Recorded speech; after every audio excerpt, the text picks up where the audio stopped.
Bonjour les enfants. Elle est grande. Bonjour Kevin. Bonjour Manuel. Bienvenue sur Educatos pour une nouvelle vidéo. Oui, une vidéo sur le thème du bébé signe.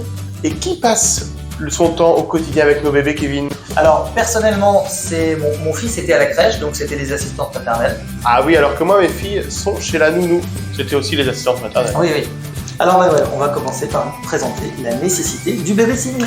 Ensuite, nous verrons ensemble, Kevin, le vocabulaire et des faits concrets.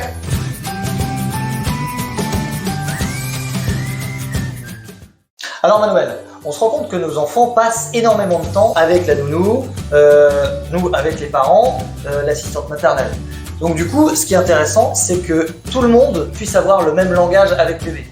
Pour que le bébé puisse baigner dans un bain de langage et de signes, il faut savoir qu'il faut signer dès les 6 mois du bébé. Et à partir de 10 mois, bébé pourra communiquer en signant. Alors ce qui est bien Manuel, c'est que ça fait un mix entre la communication orale, les signes, et aussi on parle avec son corps, le langage du corps. Si on est comme ça veut dire qu'on est un peu triste. Si on est comme ça, c'est bon, voilà. On parle avec son corps et aussi, très important, avec son visage. Regardez, là, je fais des gros yeux, je suis content. Là, le bébé, il comprend ça. C'est d'ailleurs, c'est ça qu'il comprend en premier. Et l'important, Kevin, c'est de répéter, répéter, répéter, répéter. L'enfant doit baigner dans ce bain de langage. Il faut que ça soit au quotidien et partout, dans tous les lieux où il va. Et ce qu'il faut savoir aussi, Kevin, c'est que si le bébé peut s'exprimer et signer dès son plus jeune âge, cela peut empêcher des troubles du comportement.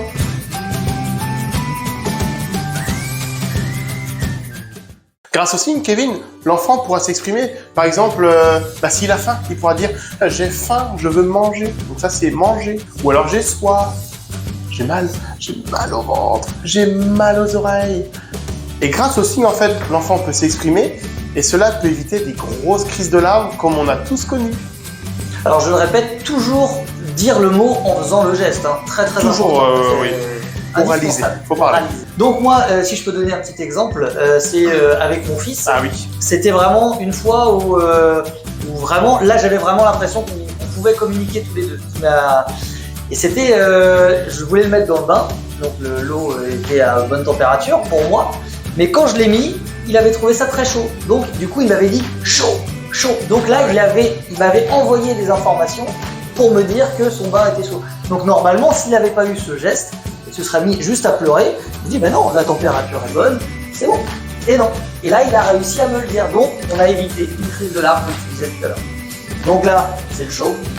Mais ça peut être la même chose avec le froid. Le bain est trop froid ou la nourriture est froide. Bah oui. Voilà. L'enfant devient alors émetteur et nous, parents, récepteurs. Et c'est les bases de la communication. Exactement.